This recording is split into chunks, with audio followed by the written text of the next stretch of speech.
Hello all, welcome to the channel. In today's video, we are going to see how to fix an issue of Ethernet connected but not accessing the internet. First, you need to manually take out the Ethernet wire and then again insert it. It may help, but if it doesn't help, then you need to do this. First, you need to go to the Start button, click on Start, then go to the Settings option. After going to the settings option, you have to go to this network and internet option. Go to there, you can see a proxy option here.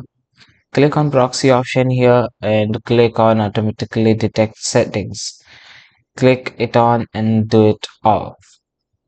So it will solve your issue here. I hope this video was useful to you. If it was, then make sure to like and share this video and do not forget to subscribe to our channel. Thanks for watching.